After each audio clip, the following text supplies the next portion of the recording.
welcome Trude Stene to Shift Happens.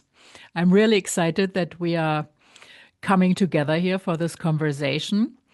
And yeah, I mean, we've met so many years ago, and I have to say, you really are such a force for doing good, but not only doing good, you have true impact. You have scaled your foundations, your humanitarian work, and I'm really excited that we hear from you today. So welcome. Well, thank you, Claudia, for having me. It's such a pleasure. Yeah. So before we start talking about the moment that really shifted your life, I'm asking you some questions. Ice cream or sorbet? Sorbet. Apples or oranges? Oh, that's a hard one. I love fruit, but if I had to choose, oranges. Mozart or Beethoven? Another difficult one. I cannot choose. They're both, you know, Yeah. extremely nice music. So And can you share something that made you laugh this week? I'll share something that makes me constantly smile these days. That's spring is in the air here in Zurich, and it's blooming and blossoming everywhere. I'm having a constant smile on my face. I love nature. I'm out walking or running every day, Mhm. and I have a mild obsession with the trees. And Mm. now when they are in, or many of them are in full bloom, Hmm. pink, white, and I stop up and try to make small moments of happiness. So I stop and look and really enjoy the moment. Yeah, So yes, I'm just smiling. yeah. It's true. It's a blessing. Yes, I agree. Mhm. So when we go to this moment that really defined your path forward over the past, what, 20 years, where you really dedicated your work, your life's work, really to helping disadvantaged children, human beings, and also empower. So, yeah, if you take us through this process, that would be great. Yes, it was just about, well, exactly 23 years ago, Hmm. just after the birth of my daughter. I was told I was going blind. And it came to a stage also that I couldn't read, I couldn't drive. Uh, it was quite helpless, actually. And it made me realize how many things in my life depends on vision. Everything I enjoy, or so much of what I enjoy. I mean, And sorry to interrupt, but that must have been such a shock. I mean, to it suddenly was. be. It was. Mm. And most of all, as I had just given birth to my daughter, I realized I wouldn't be able to see her grow up. Uh, and that was maybe the deepest sorrow at the time. Mm. So the doctors told me, that they were going to help me as much as they could, but my future literally didn't look very bright. Hmm. So at that moment, I said to myself, should I get a second chance, then I will do something with my life that has a real positive impact and will not happen without me.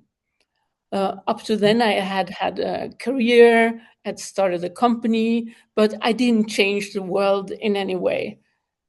So miraculously or luckily, I was put to the test because although several operations, um, I got my vision back. And the Wow. doctors couldn't explain it, even with all these operations. So, Well, um, how long did it take from the moment where you really were impaired and then to finally get back your eyeyesight? about a year. So I Wow, had some time that's to think. long. Yes. um, but yes, I got it back. So I had then to live up to my promise. So I quit my job. I sold my company. I had both, and started wondering, yeah, what next? Mhm. So I have always been interested in development and humanitarian aspects, but I didn't know quite what to do. Mhm. So um, we were living in Zurich at the time already. So I started looking around what was here, and there were. I wanted to go to to a development or a charity organization, but I wanted to be in the headquarter. Mhm. Uh, and most of them here in Switzerland, they're either in Bern or Geneva for Mhm. various obvious reasons. And there were only two here in Zurich. Mhm. So, well, I called one of them up, and I was there almost the next day. Mhm. Uh, and that was because I didn't know quite what to do. Mhm. So this organization is called World Vision, Mhm. and listen to the irony, world vision, right? Yes, true. And I literally gained my vision and my vision for my future Wow. as well there. Mhm. Mhm. So I was there for 5 years. I traveled the world, saw a lot of their projects. It was really inspirational and a learning experience. What were these Uh, projects, for example? There were street children. There were regional projects where Mhm. to take a whole region out of poverty, working with on several aspects like infrastructure, education, health, work, and economic opportunities. So, because if one of these fails, then the region itself will not be lifted out of poverty. Mhm. Um, but I was in prisons with street children in Mongolia, in under the earth. These the places where you go, where you have this cover, and you lift it up and it goes down to the sewage. So Oh. they were living there because there's a bit warmer than the outside. It can be freezing cold in Mongolia. So, and yeah, many countries, South America, Africa, Asia. It was a real worthwhile and inspiring, more than sad experiences, because we helped these people, and that was the inspirational things to see, and very motivational for me to go Mm. forward. Mm. And I mean, you must be then also pretty fearless because to really go into this, I mean, it requires not only our physical presence, but everything from us, right? I think that's part of my personality, Mhm. that I am curious, and I wouldn't call it brave, but maybe naive. Yeah. So I Yeah. never saw it that way, Mhm. Mhm. and that is what brings me forward also in everyday life. Mhm. Mhm. So, and then you explored this world unbeknownst before, and how did you decide to go on to form your own organizations? Yes, I thought that after 5 years, Mhm. um, I had contributed a lot. I was head of the marketing for World Vision for Switzerland, Mhm. but also my own idea had grown, and I realized that for me, education is maybe one of the main ways you can solve the big problems in the world today. Mhm. Uh, and I had been so lucky myself to have obtained a good education. So I decided to start an organization based or focused on on child education Mhm. in the developing world. And you were based here in Zurich, and Yes, well, it was, that was yeah, it Future for was. Children, right? Yes, that was organization was called Future for Children, and it's still called Future for Children, although we have pivoted a bit. And we started with orphanages in Moldova, Mhm. Bolivia, and China, because Mhm. this is almost 20 years ago. So China had not risen out of the deep poverty yet. Mhm. Yes. And since then, we have had many projects around the world. We don't have orphanages anymore, but more focusing now on school projects Mhm. rather than orphans. Mhm. And where do you support the school projects, for example? Well, at the moment, in mainly in Uganda. So Mhm. there we have we're supporting about 4,000 children at Wow. 4 schools, big schools there. One of the main problems is population increase. Mhm. Each school is growing in the amount of pupils every year, although Mhm. the physical premises they don't grow. So what we see are schools. They are just buildings. There's nothing outside. No toys. No playgrounds, but and the buildings are, this is cliche Africa. You go into a classroom and there are all the children in that grade together, so maybe around 100 children sitting on crammed desks. Most of them sit on the dirt floor, Mhm. and the classical blackboard with the chalk and the teacher in front. Um, Mhm. and no electricity, no water, um, no stimuli than old fashioned, worn out textbooks. Mhm. And what is your goal there, or what have you focused on in these educational Well, organizations, schools? um, as I said, now we're focusing in Uganda, but we also have small projects in Dominican Republic and Bolivia. But let me tell you about Uganda, because that's the most challenging. It's sub-Saharan Africa, which has all the challenges you can think about in the world. Mhm. Um, like environmental changes, already poverty. There's a war in South Sudan, the neighboring countries, so lots of Mhm. refugees coming in. There was a civil war. But still, these people are so resilient, and the children are happy.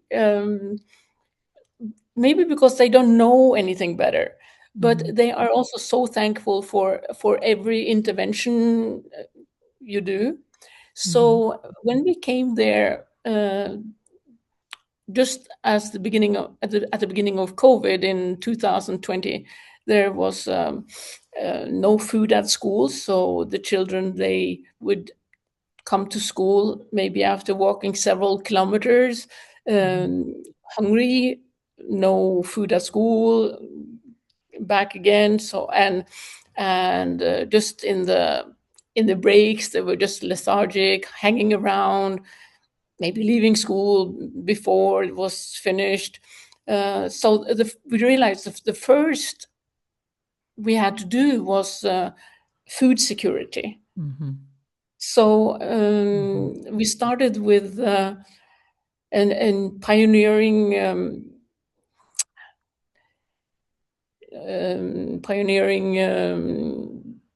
way of solving this. That was for the schools and the children to grow their own food, Ah. because they have lots of land, uh, and it's flat. It's a kind of savanna.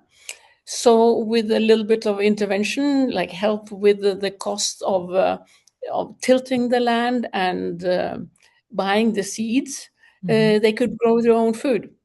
So What grows there? it grows maize, sweet potato. Great. These are the Perfect. staple food. So Nutritious. out of yes, but now out of that they could make a porridge. So they Hmm. got a school lunch, and in addition, we bought some cows for each school, Hmm. so they could get some can put some milk in the porridge for some protein, and we installed water tanks so the children could get clean water to drink and to wash their hands. So that was the first intervention, Big. and even yes, and even just because of that, the grades increased because the children had an incentive to come to school and they would Hmm. stay more alert. Hmm. Uh, uh, so that was really motivating to carry on. And since then, we have started. Such a simple and then still impactful idea, and then just to implement it and involve them actually into this whole process. I mean, that's Mhm, fantastic. yeah. And I did ask the students themselves if they saw this as child labor.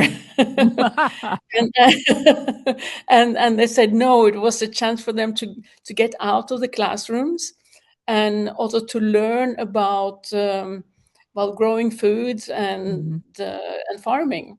Hmm. Um, Yeah, exactly. Yeah.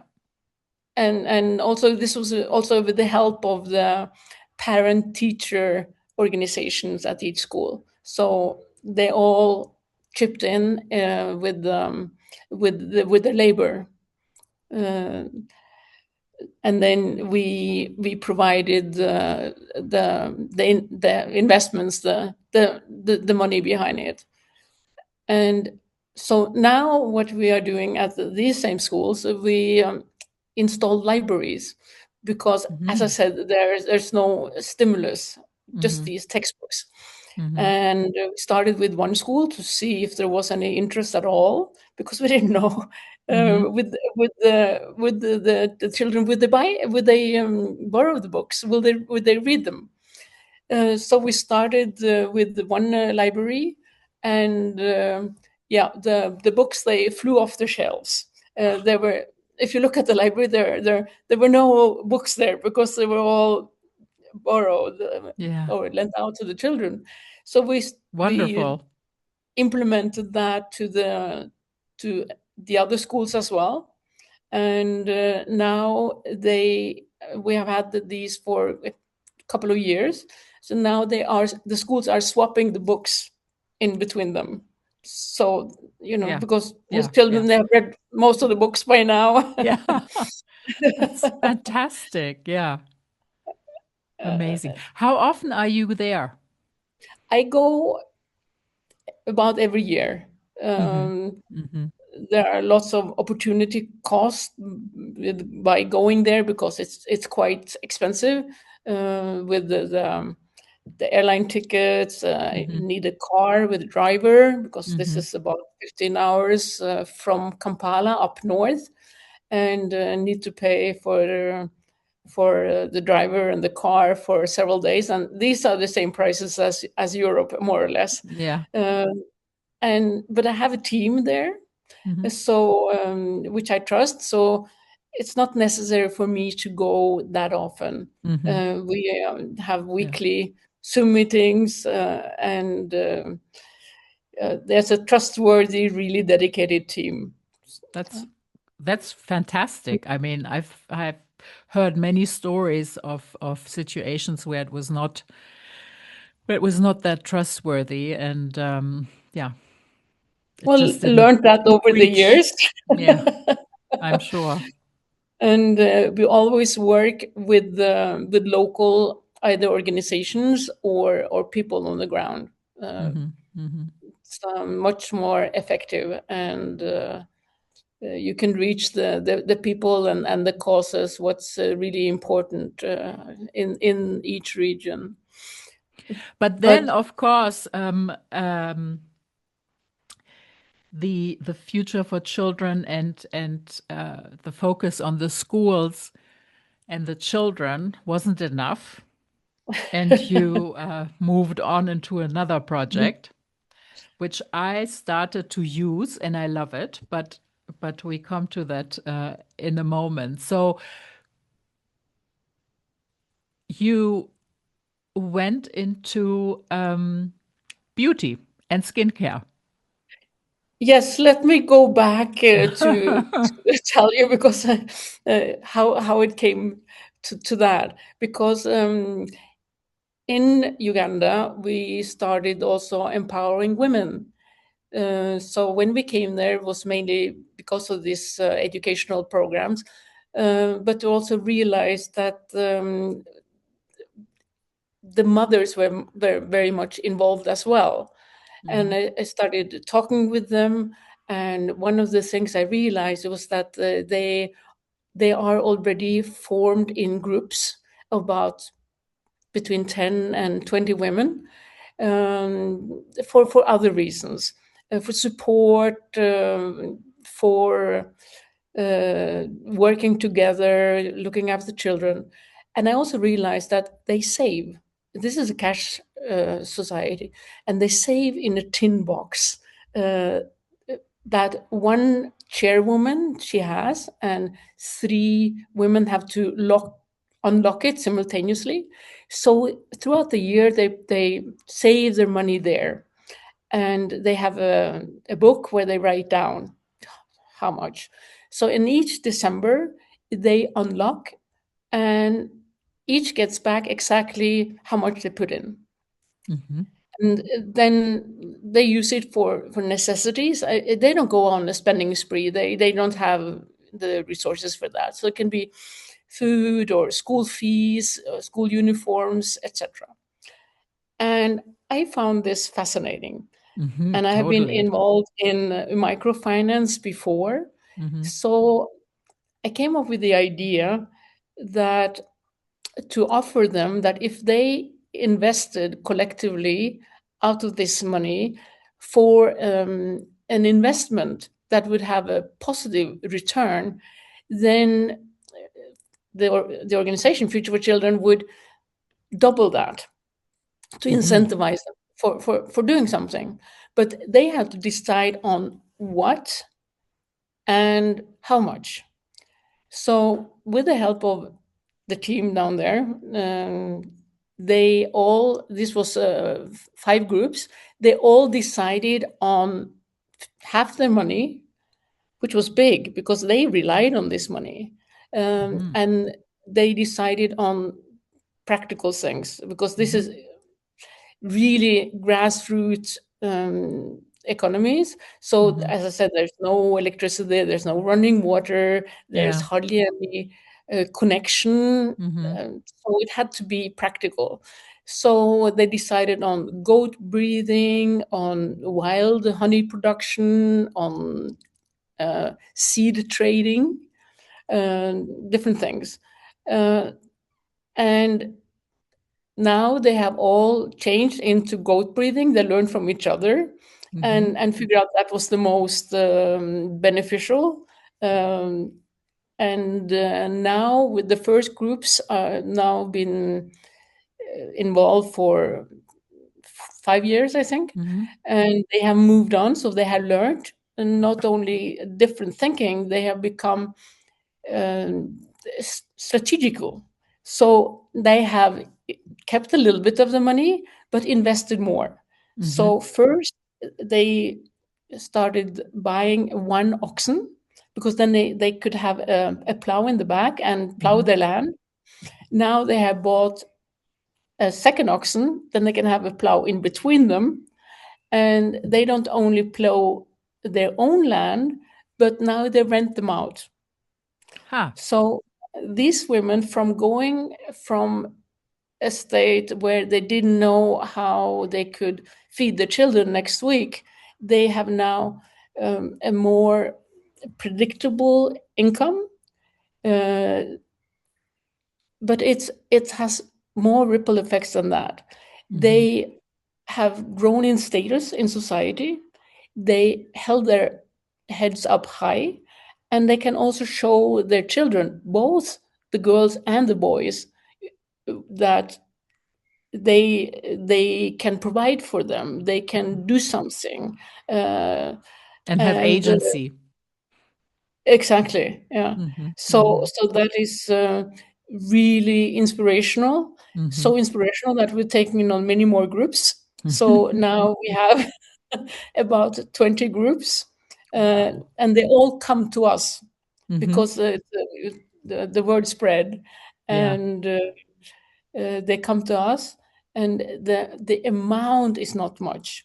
Mm-hmm. So it's been around 500 francs for each group, but it's more the time that is invested in them by Mm-hmm. following up, that someone from the team would go every 2 weeks to keep them accountable, to teach them about basic economics, Mm-hmm. basic marketing.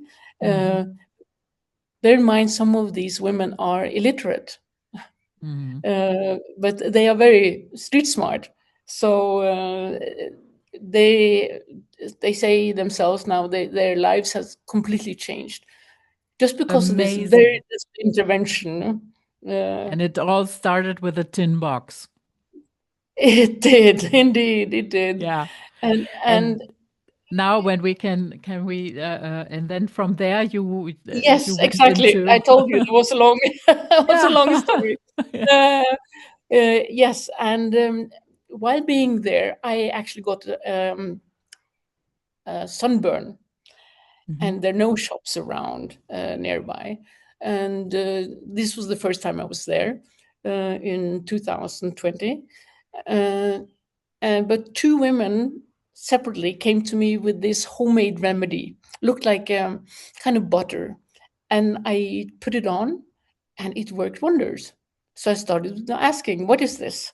And they said this is something they have used for centuries for um, cooking oil, but also for the skin, and particularly on babies. And Mhm. it's from some nuts from trees that only grow in this region. Um, so they only produce for their own consumption. Mhm. I was there the first time for 3 weeks, or was supposed to be there for 3 weeks. Then COVID happened. Ah. So I had to rush out of the country. I think I was one of the last ones in Zurich airport. The Mhm. airport was completely empty. But I brought back 3 jars of this because my thinking was, if these women could earn 100 francs more a year, it would have a substantial improvement of their quality of life. So I sent these to 3 different labs in Switzerland and asked, what can it be used for? All 3 of them came back and said exactly what they were using it for: skincare and cooking oil. Cooking oil was not very practical. It's heavy, and it was very nutty. So we have virgin olive oil, so it wouldn't compete. It would be very difficult. But Mhm. skincare. So that's Mhm. how it started, with one ingredient from these wild trees. So the women would not need to plant and farm. They just go in every June, once a year, harvesting. Uh, so it started from there. And Mhm. since it was COVID time, it was a team around the world who wanted to take part, from the laboratory, from an advertising agency, from a creative agency. And we came up with more natural ingredients with similar impacts, not only a great ingredient for the skin itself, but also having impact for women Mhm.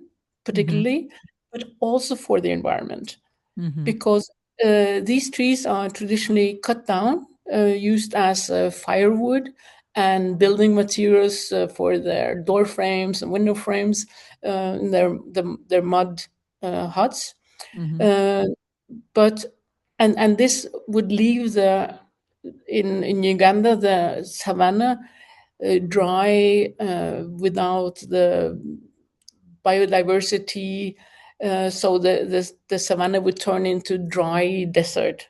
Mm-hmm. But if they could earn a living from these trees, I'm not going to cut them down.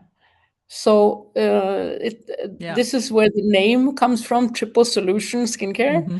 Mm-hmm. On the top level, it's this product, Mm-hmm. the social and the environmental impact. Uh, and now we uh, see that the women in the northern Uganda and in the Himalayas, in the Mm-hmm. part of Nepal where tourists are not allowed. Mm-hmm. I was there, and so interesting because it's like going back at least 100 years in time, and in the Fascinating. Amazon. Uh, so this is where the skincare, and of course we add some Swiss high tech biotech to that, to Mm-hmm. these natural ingredients Mm-hmm. to make it very effective for the skin, Mm-hmm. and 100% natural, of course. That's incredible. It's a tough market, right? To get into, to break into. Definitely it is. No one is waiting for another skincare Yeah. brand, Yeah. but it's so rewarding doing it. So that what makes me, oh, one of the few things that makes me get up in the morning Mm-hmm. Mm-hmm. and Mm-hmm. be positive and wanting to do something and stay true to the promise I did that time when I was Mm-hmm. going blind and was granted a new opportunity and a real shift in my life. Yeah, Um, that's really incredible.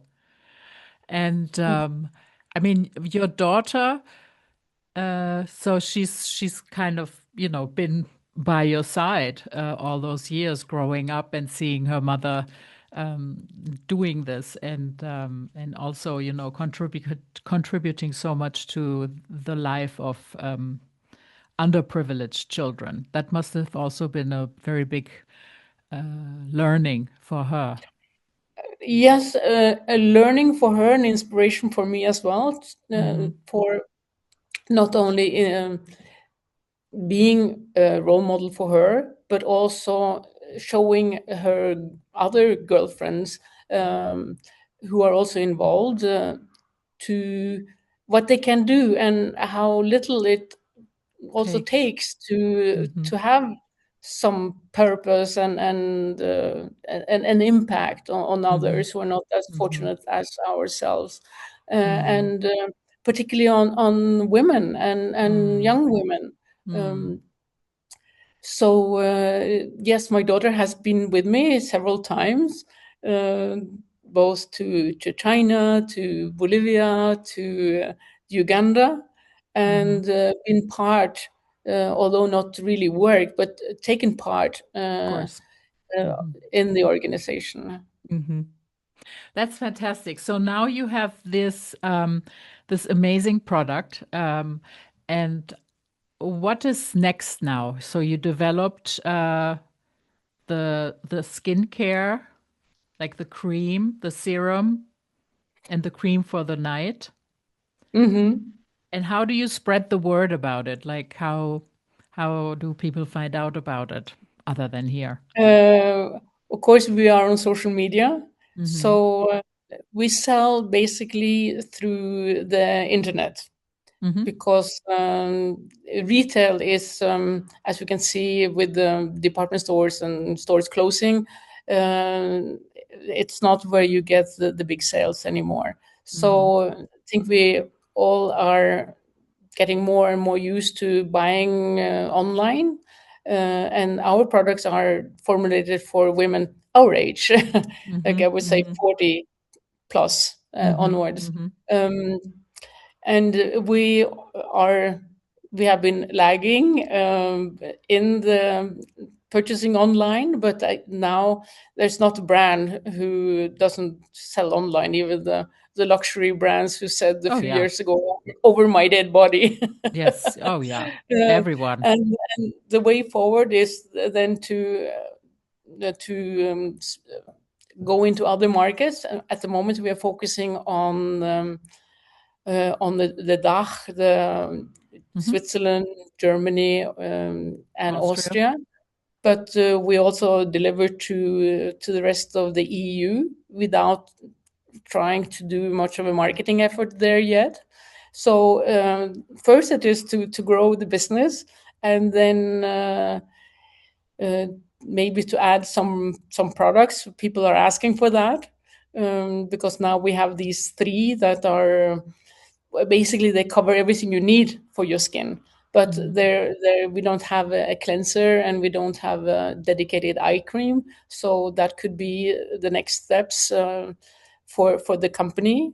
Then for myself, it would be to continue to grow both the organization and to build other businesses with purpose. Hmm. In this is in a professional way. Personally, we can always grow, and Yeah, of course. Yeah, yeah. Wow, you're on a roll. That's amazing. I mean, we've worked together at Future for Children. I'm very inspired by your energy and by your focus, and also by your holistic approach, like really not only being there and helping, but empowering and enabling, yeah, the people that you meet. thank you, That's Claudia. that's really fantastic. Yeah, so I think it's a very rich rich shift that you've lived through and that you prepared. And I wanted to ask you because we live in such a complex time, and I think worry and anxiety are pretty high. And since you've really have such good experience with people living in a much more fragile situation in a way day to day. Do you have some thoughts on hope?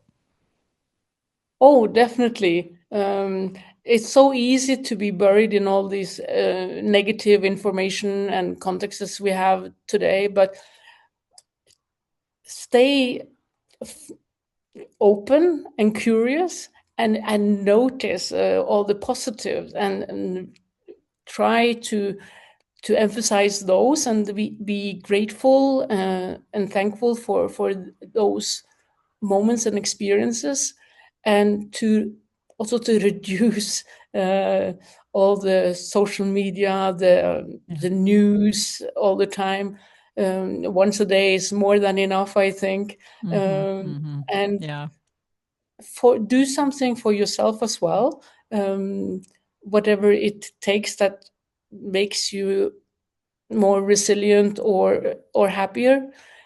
Myself, I live very healthily, but I also try to move and be mindful. And as I said before, with my small moments of happiness, Mm-hmm. try to stop up and notice these Mm-hmm. things which can be everywhere and are for free. Mm-hmm. Even just a True. small cream in the morning. It could also be a part of these moments of happiness. Mm-hmm. Um, Mm-hmm. so Yeah.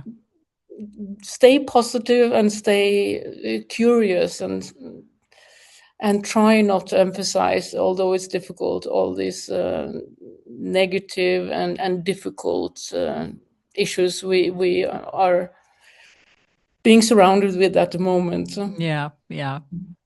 That's a good note to end on. Again, thank you for your time and our conversation. And yeah, I'll see you. Well, well, thank you, Claudia. You're also such an inspiration Ah, to me and to many other women, and thank you for having me. It's been an honor.